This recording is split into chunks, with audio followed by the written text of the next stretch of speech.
Según Juan 4:24, Dios es espíritu.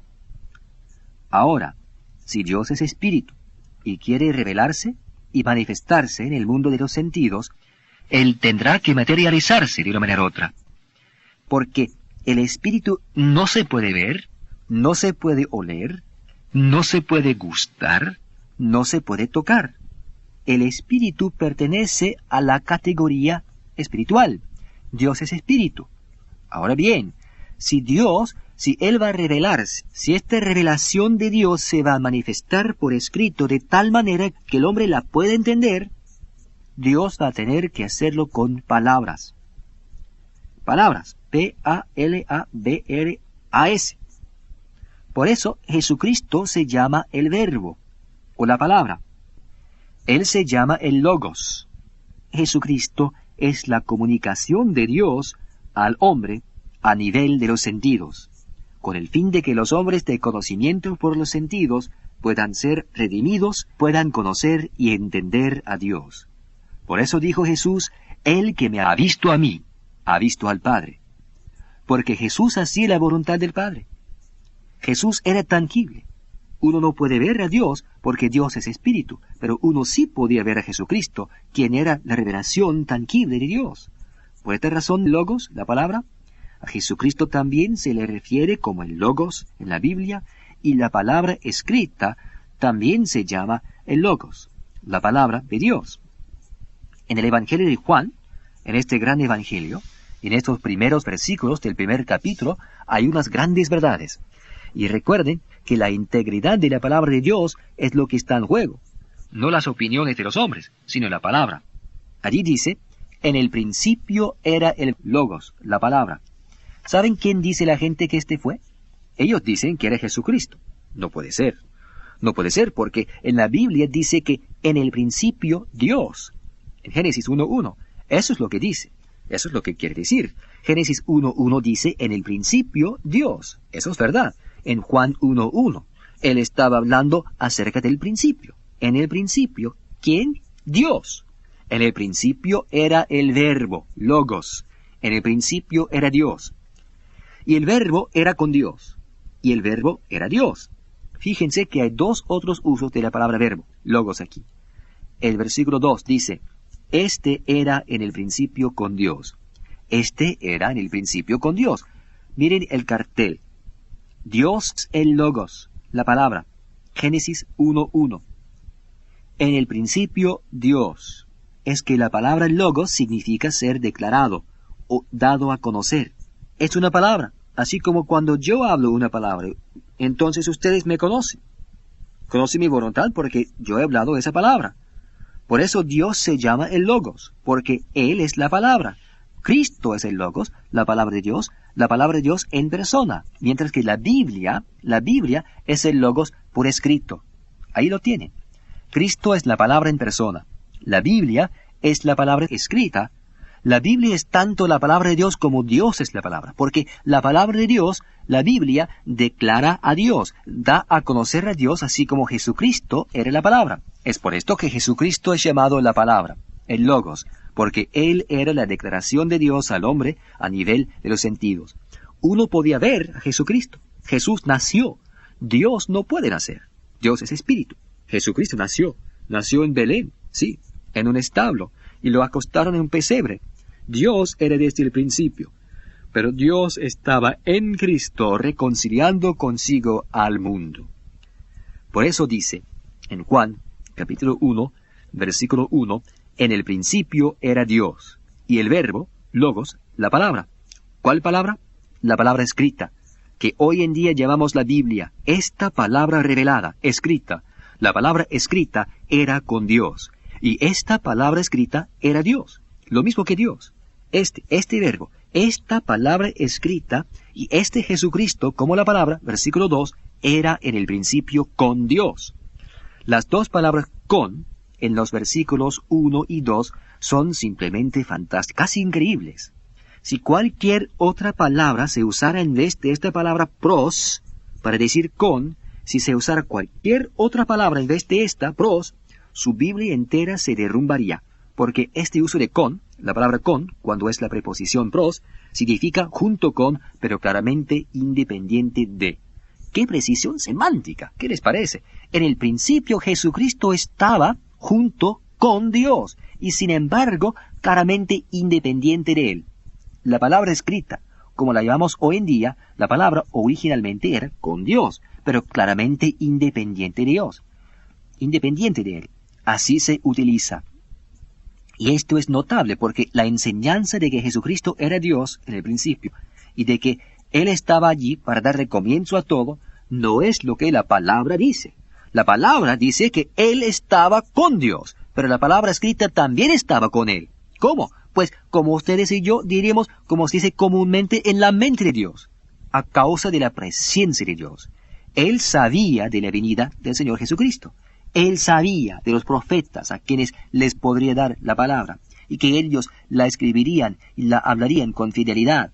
Por eso es que todo esto estaba con Dios, a causa de su presencia. Estaba con Dios y sin embargo claramente independiente de Él. ¡Qué gran verdad! Miren en Efesios. ¿Saben ustedes que si son creyentes, renacidos, ustedes estaban con Dios al principio? Efesios capítulo 1, versículo 4. Escuchen esto. Según nos escogió, hablando de Dios, según Dios nos escogió en Él antes de la fundación del mundo. Pues si usted fue escogido antes de la fundación del mundo, ¿dónde estaba? Solo hay un lugar donde podía haber estado, con Él. Y no me diga que usted ya vivió con Él en el cielo y que andaba volando en el más allá con Él. No, no, no, no. Más en la presencia de Dios.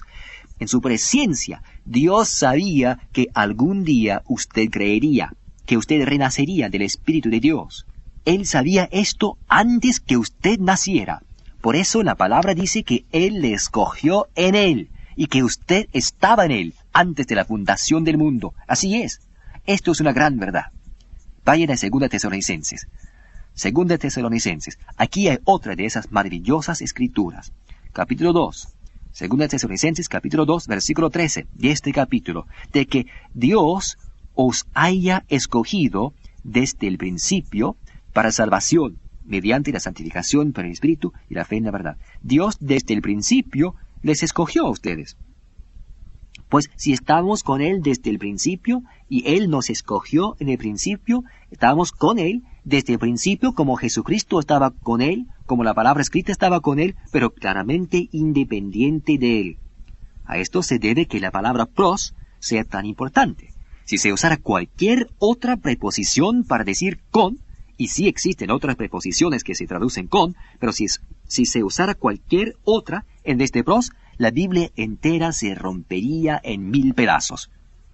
Así que Dios es perfecto. Dios es perfecto. Dios era en el principio.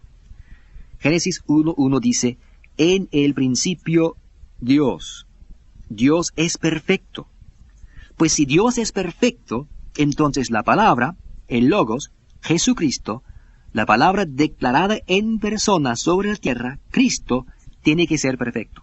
Porque Dios envió a Jesucristo. Pues, ¿qué de la palabra de Dios?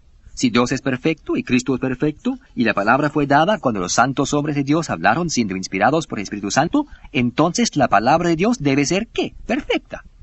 El mayor no puede ser perfecto si el menor es imperfecto. Si el menor es imperfecto, el mayor tiene que ser imperfecto. Las palabras en la palabra tienen que ser perfectas. Si las palabras en la palabra, si las palabras P-A-L-A-B-R-A-S en la palabra fueran imperfectas, ¿qué tipo de palabra sería? Una palabra imperfecta, por supuesto. Entonces, ¿qué del orden de las palabras? ¿Alguna vez se ha preguntado por qué está Juan 3:16 exactamente donde está?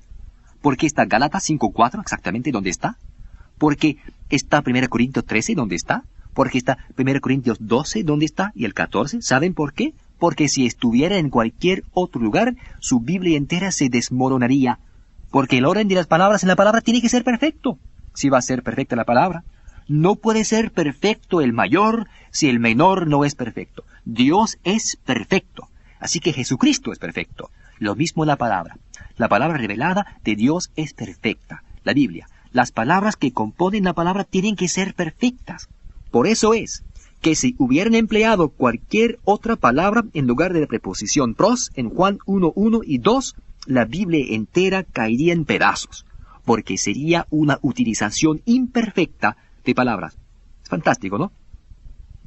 Para tener una palabra perfecta, las palabras tienen que ser perfectas. El orden de las palabras tiene que ser perfecto. Todo tiene que ser perfecto para tener una palabra perfecta. Si estuviera fuera de orden, en un solo lugar, la palabra entera quedaría rota. Es como si fuera una cadena. La cadena no puede ser más fuerte que el eslabón más débil. Y así es con la palabra. Si se puede romper la palabra en un solo lugar, se ha roto toda la palabra desde Génesis hasta Apocalipsis. O toda la Biblia es la palabra de Dios desde Génesis 1:1 hasta Apocalipsis 22:21, o ninguna parte de ella es la palabra de Dios. Alguien dice que cree Juan 3:16, pero que no cree 1 Corintios 14, donde Pablo, en la palabra de Dios, como la palabra lo declara, dice, quisiera que todos vosotros hablaseis en lenguas.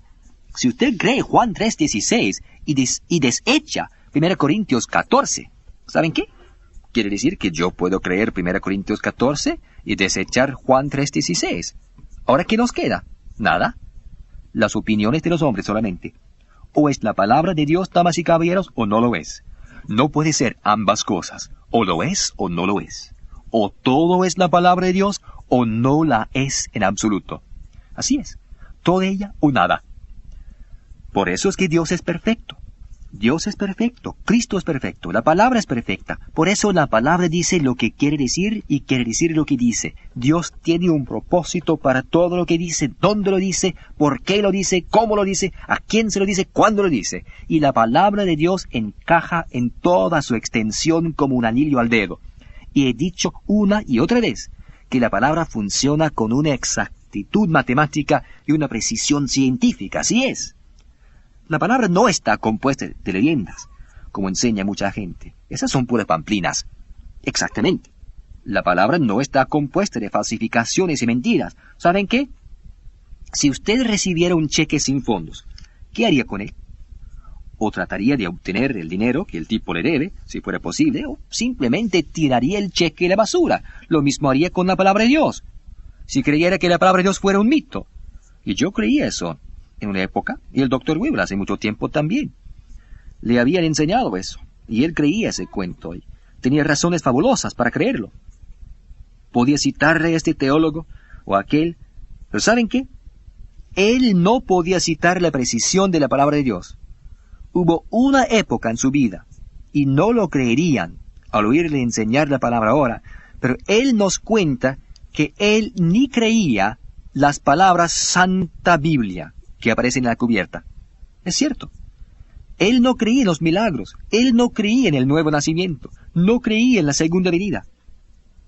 Él dice que no era ni más ni menos que un incrédulo total. ¿Saben dónde aprendió a hacerlo? ¿En las escuelas donde estudió? Sí, eso fue lo que le enseñaron al Dr. Weber. Y uno no puede ir más allá de lo que le enseñan. Si le enseñan a usted que la palabra de Dios está llena de errores, que está llena de mitos, que tiene muchas falsificaciones, muchas interpolaciones, ¿qué va a creer usted? Lo mismo que el Dr. Weber creía. Así es, por muchos años él creyó eso. Pero gracias a Dios, por su propia investigación bíblica, cuando al fin investigó asuntos como que Jesucristo vino para que tuviéramos vida y para que la tuviéramos en abundancia, esto lo impulsó a su búsqueda, a la cual ha dedicado más de 40 años de su vida para básicamente nada más que investigar la integridad y la precisión de la palabra de Dios. Si un hombre no cree que la Biblia tiene razón, si él cree que está llena de mitos y falsificaciones, si las acciones de ese hombre están de acuerdo con su hablar, entonces, ¿saben lo que haría? Abandonaría el ministerio, dejaría el púlpito, dejaría de predicar la palabra de Dios. Eso es cierto, de verdad nunca la predicó, pero dejaría de decir que la estaba predicando. Entonces sus acciones corresponderían con lo que sale de su boca.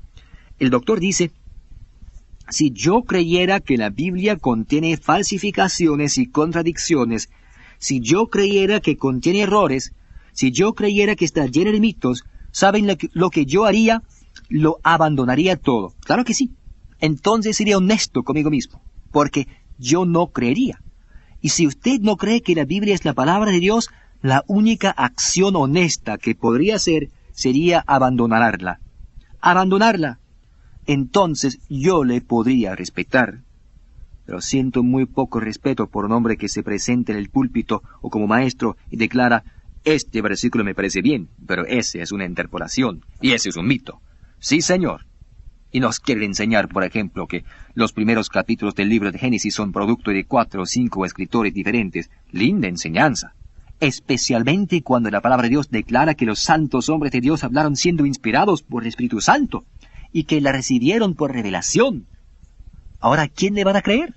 ¿A la palabra de Dios o a lo que dicen los hombres? Para mí no es difícil escoger. Quizás para muchos sí, pero no para nosotros los que estamos en esta clase. ¿Saben por qué? Porque estamos hartos de ser manipulados y de estar equivocados cada tercer día. Yo quiero llegar al punto y quiero que mi gente de esta clase llegue al punto de saber y de saber que saben, que saben, que saben. Eso es lo que dice el doctor. Queremos llegar al punto en que podamos probar lo que sabemos con la misma exactitud con que podemos probar que H2O produce agua. Ahora puede que usted diga que H2O no produce agua. Quizás no produce agua para usted porque usted dice que no lo hace y por eso usted no hace la prueba.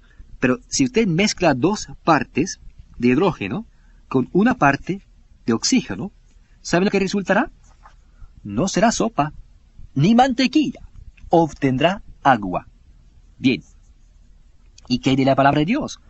Nosotros estamos interesados en la integridad de la palabra de Dios. Dice lo que quiere decir y quiere decir lo que dice. Por eso es la palabra de Dios. La palabra de Dios que interpreta el Padre y su voluntad para nosotros y hacia nosotros. En el Evangelio de Juan, de nuevo en este primer capítulo del Evangelio de Juan 1:18, quiero leerles este versículo. Es fantástico. Escuchen, Juan 1:18. A Dios nadie le vio jamás. El unigénito Hijo, que está en el seno del Padre, Él le ha dado a conocer. Jesucristo le dio a conocer. Es que la palabra interpreta al Padre y su voluntad para nosotros. La palabra, Logos, es Dios manifestado como la palabra creadora en Cristo Jesús y también como la palabra creadora en la palabra escrita. Él le ha dado a conocer. La frase dar a conocer es la interesantísima palabra exegeomai, compuesta de la palabra ek, que significa de adentro hacia afuera, y hegeomai, que quiere decir llevar, guiar, dirigir. Significa llevar de adentro hacia afuera. Jesucristo da a conocer al Padre. Esta palabra, esta misma palabra, se usa en español, transcrita al español en nuestros círculos teológicos como exégesis. Exégesis, que tiene que ver con dar a conocer, explicar. Por consecuencia, en los círculos teológicos, un exegete es uno que da a conocer. Debe dar a conocer la palabra de Dios. Él debe explicar, dar a conocer la palabra de Dios. Jesucristo es el tema de la palabra escrita. Él es el tema de la palabra escrita desde Génesis 3:15 hasta el final del libro de Apocalipsis. Jesucristo es la palabra viviente. Él también es la palabra escrita.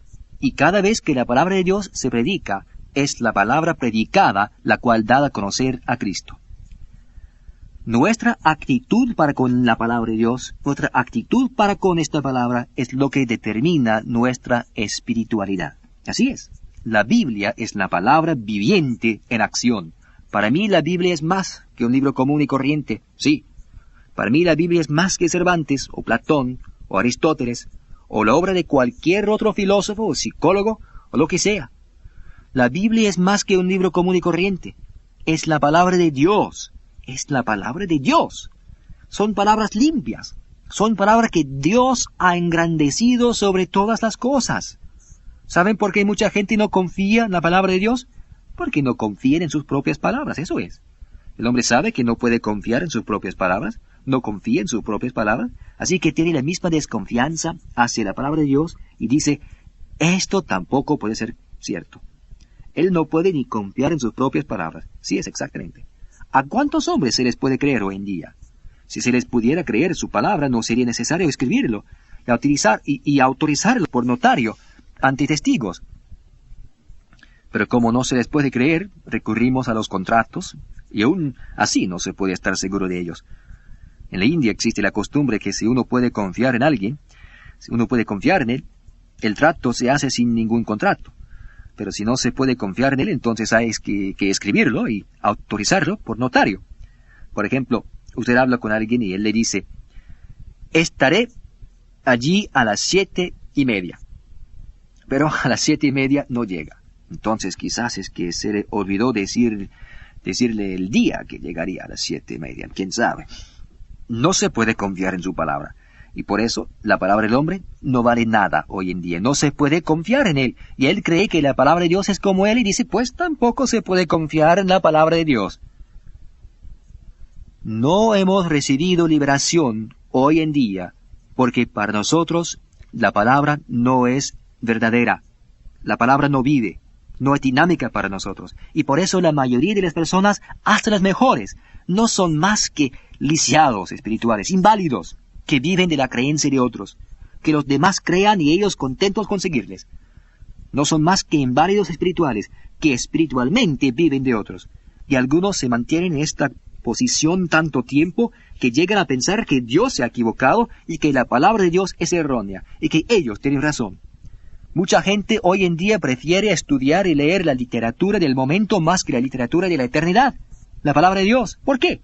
Porque en general la palabra del hombre tiene preeminencia sobre esta maravillosa palabra de Dios. Si el hombre lo dice, aun si lo que el hombre dice contradice la palabra, se aferran a lo que el hombre dice en vez de la palabra.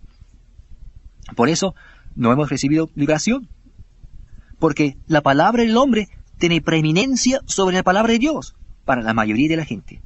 Así que preferimos la literatura del momento más que la literatura de la eternidad, la palabra de Dios. Pero si usted quiere hacer conexión con los recursos para la vida abundante, la integridad de la palabra de Dios, entonces esa misma integridad exige que usted estudie y procure con diligencia presentarse a Dios aprobado por medio de esta maravillosa e incomparable palabra de Dios.